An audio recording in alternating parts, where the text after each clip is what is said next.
తెలంగాణలో ఎమ్మెల్యే కోట MLC elections పై interest పెరుగుతోంది. కాంగ్రెస్ ఎవరెవరికి టికెట్ ఇస్తున్న దానిపై పలు పేర్లు తెగ ప్రచారంలోకి వచ్చాయి. రేపు సీఎం రేవంత్ రెడ్డి ఢిల్లీ వెళుతున్నారు.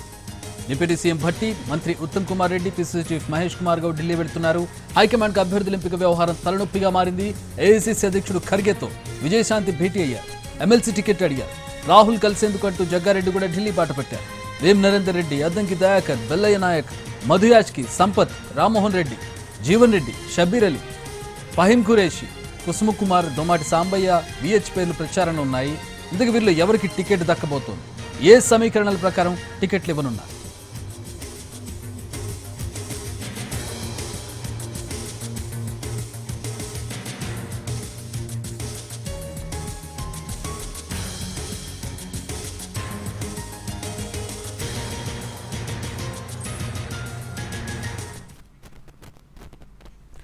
తెలంగాణలో ఎమ్మెల్యే కోట ఎమ్మెల్సీ ఎలక్షన్స్ పై ఇంట్రెస్ట్ పెరుగుతోంది. కాంగ్రెస్ ఎవరెవరికి టికెట్ ఇస్తుందనిపై పలు పేర్లు ప్రచారంలోకి వచ్చాయి. రేపు సీఎం రేవంత్ రెడ్డి ఢిల్లీ వెళుతున్నారు. డిప్యూటీ సీఎం భట్టి, మంత్రి ఉత్తమ్ కుమార్ రెడ్డి, పీసీసీ చీఫ్ మహేష్ కుమార్ గౌడ్ కూడా ఢిల్లీ వెళుతున్నారు. హైకమాండ్కు అభ్యర్థుల ఎంపిక వ్యవహారం తలనొప్పిగా మారింది. ఏఐసీసీ అధ్యక్షుడు ఖర్గేతో విజయశాంతి భేటీ అయ్యారు. ఎమ్మెల్సీ టికెట్ అడిగారు. రాహుల్ను కలిసేందుకు అంటూ జగ్గారెడ్డి కూడా ఢిల్లీ బాట పట్టారు. ఇక వేం నరేందర్ రెడ్డి, అద్దంకి దయాకర్, బెల్లయ్య నాయక్, మధుయాజ్కి, సంపత్, రామ్మోహన్ రెడ్డి, జీవన్ రెడ్డి, ఫహీం ఖురేషి, షబ్బీర్ అలీ, కుసుమ్ కుమార్, దొమాటి సాంబయ్య, విహెచ్ పేర్లు కూడా ప్రచారంలో ఉన్నాయి ఎమ్మెల్సీకి సంబంధించి. ఇందుకే వీరిలో ఎవరికి టికెట్ దక్కబోతోంది, ఏ ఈక్వేషన్స్తో వీరికి టికెట్ ఇస్తున్నారనే దానిపై ప్రస్తుతం చర్చ జరుగుతోంది.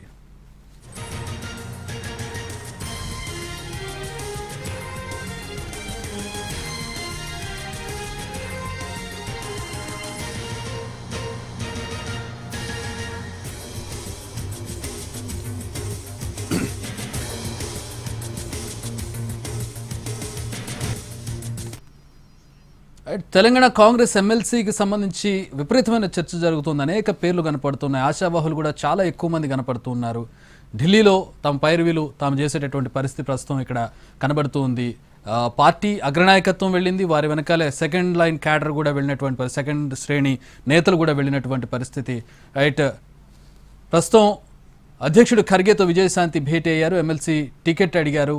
రాహుల్ను కలిసేందుకంటూ జగ్గారెడ్డి కూడా ఢిల్లీ బాట పట్టారు. వేం నరేందర్ రెడ్డి, అద్దంకి దయాకర్, బెల్లయ్య నాయక్ లాంటి కీలక నేతలు కూడా వెళ్లారు. మధుయాజ్కి, సంపత్, రామ్మోహన్ రెడ్డి, జీవన్ రెడ్డి, షబ్బీర్ అలీ, ఫహీం ఖురేషి, కుసుమ కుమార్, దొంబాటి సాంబయ్య, విహెచ్ పేర్లు కూడా ప్రచారంలో కనపడుతూ ఉన్నాయి. ఎవరికి ఏ ఈక్వేషన్స్తో టికెట్ ఇచ్చే అవకాశం ఉంది? ఎమ్మెల్యే కోట ఎమ్మెల్సీ కావడంతో ప్రస్తుతం ఎవరికి టికెట్ దక్కబోతోంది, ఎవరు ఎమ్మెల్సీగా రాబోతున్నారనే దాని మీద చర్చ జరుగుతోంది.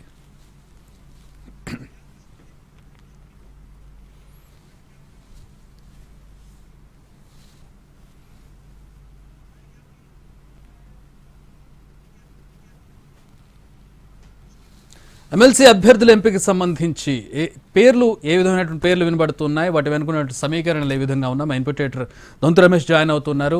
రమేష్, మీనాక్షి నటరాజన్ వచ్చిన తర్వాత కేటగిరీస్ చేశారనే ప్రచారం ఒకటి జరిగింది. అంటే గతంలో కాంగ్రెస్తో కంటిన్యూగా అవుతున్న వాళ్ళు, ఎన్నికల ముందు వచ్చిన వాళ్ళు, ఎన్నికల తర్వాత అధికారంలోకి వచ్చిన తర్వాత వచ్చిన వాళ్ళు, ఇలా 3 కేటగిరీలను చేసి ఎమ్మెల్సీ అభ్యర్థులను ప్రకటించే అవకాశం ఉందని తెలుస్తోంది. ఏంటి పైరవీలా, కేటగిరీలా?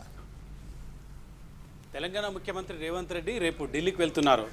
ఒక జాతీయ న్యూస్ ఛానల్కు సంబంధించిన కాన్క్లేవ్లో పాల్గొనడానికి వెళ్తున్నారు. ఈ నేపథ్యంలోనే ఎమ్మెల్యే కోటాలో ఎన్నుకోవాల్సిన ఎమ్మెల్సీలకు సంబంధించిన 10న నామినేషన్ గడువు ముగుస్తున్న నేపథ్యంలో అభ్యర్థులను ఎంపిక చేయాల్సి ఉంటుంది. ఆ అభ్యర్థుల ఎంపిక కోసం సీఎం రేవంత్ రెడ్డి కూడా ఢిల్లీలో అందుబాటులో ఉండాలని హైకమాండ్ ఆదేశించింది. ఈ నేపథ్యంలోనే ఉత్తమ్ కుమార్ రెడ్డి, పీసీసీ అధ్యక్షుడు మహేష్ కుమార్ గౌడ్, అదేవిధంగా డిప్యూటీ సీఎం భట్టి విక్రమార్కను కూడా ఢిల్లీకి రావాల్సిందిగా హైకమాండ్ ఆదేశించింది. చాలామంది పదుల సంఖ్యలో పోటీ పడుతున్నారు. కాంగ్రెస్ పార్టీ నుంచి ఎమ్మెల్సీ తనకు కావాలని భారీగా పోటీ ఉన్న నేపథ్యంలో అభ్యర్థుల ఎంపిక హైకమాండ్కు పెద్ద తలనొప్పిగా మారింది.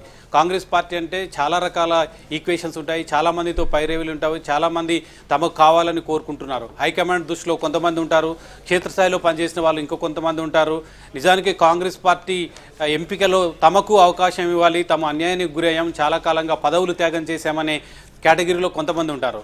మీనాక్షి నటరాజన్ తెలంగాణ వ్యవహారాల ఇన్ఛార్జ్ వచ్చిన తర్వాత దీనిపైన ప్రాథమికంగా చర్చ జరిగింది. రేవంత్ రెడ్డి స్వగృహంలో జరిగింది. రేవంత్ రెడ్డి ఆయన కొంతమంది పేర్లను ప్రతిపాదనలకు తీసుకొచ్చారు. అదేవిధంగా బట్టి విక్రమార్క, ఉత్తమ్ కుమార్ రెడ్డి కూడా ఉన్న నేపథ్యంలో వాళ్ళు కూడా కొన్ని పేర్లను తీసుకొచ్చారు. సో ఇక్కడ ప్రాథమిక చర్చలో ఏ ఎంపిక కూడా పూర్తయ్యేటట్లేదు. మొత్తం 5 ఎమ్మెల్సీలు సంబంధించిన ఎన్నిక జరుగుతున్న నేపథ్యంలో ఒకటి సహజంగానే ఇప్పుడున్న లెక్క ప్రకారం ఎమ్మెల్యే లెక్క ప్రకారం బీఆర్ఎస్కి ఒకటి వెళ్తుంది. 4 కాంగ్రెస్ పార్టీ కోటాలో ఇనానిమస్గా జరిగితే వచ్చే అవకాశం ఉంది. దీనికి సంబంధించి ఇప్పటికే సిపిఐ తమకు ఒకటి కావాలని డిమాండ్ చేస్తుంది. కొద్దిసేపటి క్రితం విలేకరుల సమావేశంలో కూడా ఆ పార్టీకి సంబంధించిన నేతలు నారాయణ, అదేవిధంగా కూనమనేని సాంబశివరావు తమకు ఒకటి ఇవ్వాలి, గతంలో పొత్తుల సందర్భంగా తమకు ఇస్తామని కాంగ్రెస్ పార్టీ హామీ కూడా ఇచ్చింది.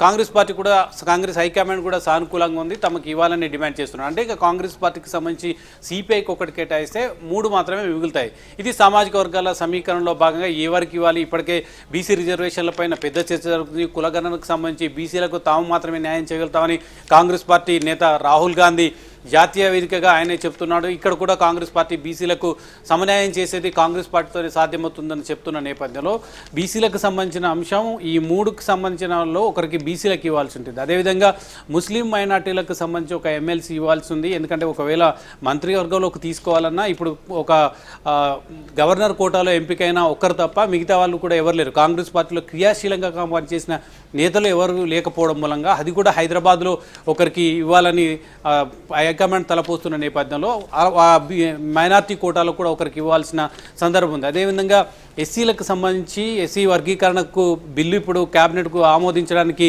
రెడీగా ఉంది. అది ఆమోదించింది. అసెంబ్లీలో తీర్మానం కూడా చేసే అవకాశం ఉంది.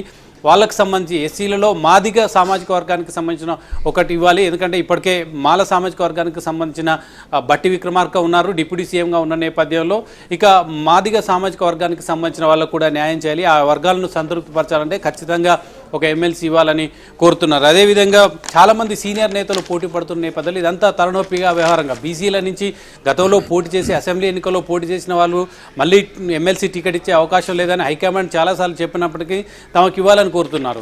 పార్టీ కోసం తాను చాలా పనిచేశాను, బీజేపీని వదులుకొని కాంగ్రెస్ పార్టీలో చేరిన తర్వాత తనకు ఎటువంటి ప్రాధాన్యత లేదు, గతంలో తాను ఎంపీగా పనిచేశాను, తెలంగాణ ఉద్యమంలో కీలకంగా పనిచేశాను, తెలంగాణ ఉద్యమాన్ని పీక్ లెవెల్కి వెళ్ళడానికి తన ప్రయత్నం కూడా ఉంది, కాంగ్రెస్ పార్టీ అధికారంలోకి తీసుకురావడానికి కూడా తన వంతు పాత్ర పోషించాలని చెప్తున్న విజయశాంతి ఇప్పటికే ఢిల్లీకి వెళ్ళారు. ఆమె పార్టీ ఏఐసీసీకి సంబంధించిన అధ్యక్షుడు ఖర్గేను కూడా కలిసి తనకు ఎమ్మెల్సీ ఇవ్వాల్సిందిగా కోరారు. ఇంకొక వైపు సంగారెడ్డిలో ఓడిపోయిన జగ్గారెడ్డి కూడా ఢిల్లీకి వెళ్ళారు. ఆయన కూడా రాహుల్ గాంధీ కలుస్తారని చెప్తారు. కాకపోతే తాను ఎమ్మెల్సీకి అడగడం లేదు, కేవలం భారత్ జోడో యాత్రలో భాగంగా కొన్ని ఆ కార్యక్రమాన్ని సంగారెడ్డిలో విజయవంతం చేశాను, ఆ విజయవంతం చేసిన సందర్భంలో కొన్ని సలహాలు సూచనలు ఇవ్వాలి, కాంగ్రెస్ పార్టీని జాతీయ స్థాయిలో ఏ విధంగా నడిపించాలన్న అంశానికి సంబంధించి కొన్ని సూచనలు ఇవ్వడానికి మాత్రమే తనకు వెళ్తున్నాను, ఎట్టి పరిస్థితుల్లో తాను ఎమ్మెల్సీని అడగడం లేదని కూడా ఆయన చెప్పారు. ఇక బీసీల నుంచి ప్రధానంగా మధు యాష్కి గౌడ్ ఆయన ఎల్బీనగర్ నుంచి కాంటాక్ట్ చేశారు. ఆయన తనకు కూడా ఎమ్మెల్సీ ఇవ్వాలని కోరుతున్నారు. వి హనుమంతరావు తన పార్టీలో సీనియర్ నేత, గతంలో చాలాసార్లు పిసిసి అధ్యక్షుడిగా పనిచేశాను, అదేవిధంగా ఎంపీగా కూడా 18 సంవత్సరాల పాటు కొనసాగాను. ఇప్పుడు తనకు పదవి లేదు, ఎమ్మెల్సీ బీసీలకు కనుక ప్రాధాన్యత ఇస్తే ఖచ్చితంగా తనకు ఇవ్వాలని ఆయన కూడా కోరుతున్నారు. ఇక కాంగ్రెస్ పార్టీలో చేర్చుకున్నప్పుడు బీఆర్ఎస్కి సంబంధించిన ఒక ఎమ్మెల్సీ ఎగ్గ మల్లేశం కాంగ్రెస్ పార్టీలో చేర్చుకున్న సందర్భంలో ఆయనకు రేవంత్ రెడ్డి హామీ ఇచ్చినట్లు చెప్తున్నాడు. యాదవ సామాజిక వర్గానికి సంబంధించిన ఎగ్గ మల్లేశం కూడా తనకు ఇవ్వాలి, తనకు గతంలో హామీ ఇచ్చారు, హామీ మేరకు తను కాంగ్రెస్ పార్టీలో చేరాను ఆయన కూడా కోరుతున్నారు. బీసీ సామాజిక వర్గానికి సంబంధించి విజయశాంతి, ఎగ్గ మల్లేశం, విహెచ్, మధు యాష్కి ఈ బీసీ కేటగిరీలో అడుగుతున్నారు. ఎస్సీకి సంబంధించిన అద్దంకి దయాకర్ అత్యంత సన్నిహితుడు, ఆయన తుంగతుర్తి కాన్స్టిట్యున్సీలో తనకు టికెట్ కావాలని అసెంబ్లీ ఎన్నికల్లో చాలా ఫైట్ చేశాడు. ఆయన తను టికెట్ త్యాగం చేసిన నేపథ్యంలో ఆ రోజు అతనికి హామీ ఇచ్చినట్లు సమాచారం. కార్పొరేషన్ చైర్మన్ పదవి ఇస్తామన్నా కూడా అద్దంకి దయాకర్ దూరంగా ఉన్నారు.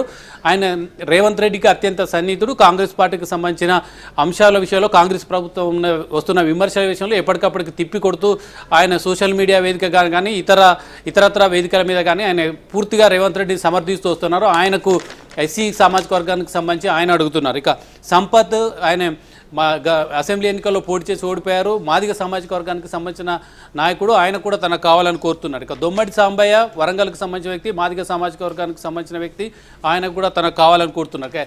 ఫార్వర్డ్ క్యాస్ట్ ఓసీలకు సంబంధించిన విషయంలో వేం నరేందర్ రెడ్డి ప్రభుత్వ సలహాదారుగా ఉన్నారు. రేవంత్ రెడ్డికి అత్యంత సన్నిహితుడు. ఆయనకు తనకు కావాలని కోరుతున్నారు. రేవంత్ రెడ్డి పీసీసీ అధ్యక్షుడు ఉన్న నాటి నుంచి కూడా తన వెంట ఉన్నారు. ఆయన వెంట నడుస్తూ వచ్చారు. ప్రభుత్వ సలహాదారుగా ఇప్పుడు ప్రభుత్వంలో కూడా కీలక పాత్ర పోషిస్తున్నారు. అనేక అంశాలకు సంబంధించి వేం నరేందర్ రెడ్డికి ఇవ్వాలని కూడా రేవంత్ రెడ్డి తలపోస్తున్నట్లు సమాచారం. అదేవిధంగా ఇంకా ఒకరిద్దరు పోటీలో ఉన్నారు. వేం నరేందర్ రెడ్డి పోటీ పడితే ఇతర ఆ రెడ్డి సామాజిక వర్గానికి సంబంధించిన వ్యక్తులు చాలామంది వెనక్కి తగ్గే అవకాశం ఉంది. ముస్లిం నుంచి షబీర్ అలీ, అదేవిధంగా ఫైమ్ కురేష్కి సంబంధించిన ఆయన కూడా పోటీ పడుతున్నారు. కమ్మ సామాజిక వర్గం నుంచి కుస్మ కుమార్ కూడా పోటీ పడుతున్నారు. సో ఢిల్లీ వేదికగా ఇదంతా హైకమాండ్ ముందు చర్చ అవుతుంది. ఎందుకంటే 8వ తేదీనో 9వ తేదీన అభ్యర్థులను ప్రకటించవలసింది. ప్రకటిస్తేనే నామినేషన్ల గడువు ముగిసే నాటికి కాంగ్రెస్ పార్టీకి సంబంధించిన అభ్యర్థులు ఎవరు అనేది తేలితే నామినేషన్లు వేసుకోవడానికి అవకాశం ఉంటుంది. 10వ తేదీన చివరి తేదీ కాబట్టి. సో ఇదంతా కూడా ఇప్పుడు ఢిల్లీ వేదికగా హైకమాండ్ ఎవరిని ఎంపిక చేస్తుంది, ఆశావాహులకు ఎవరిని ఇంతమంది ఉన్న నేపథ్యంలో ఎవరికి ఎంపిక చేసి సిపిఐకి సీట్ ఇస్తుందా, 3 స్థానాల్లో ఎవరెవరిని ఎంపిక చేస్తుంది, ఏ సామాజిక వర్గాన్ని పరిగణలోకి తీసుకుంటున్నది చూడాల్సిన అవసరం ఉంది. All right, thanks for the updates Ramesh.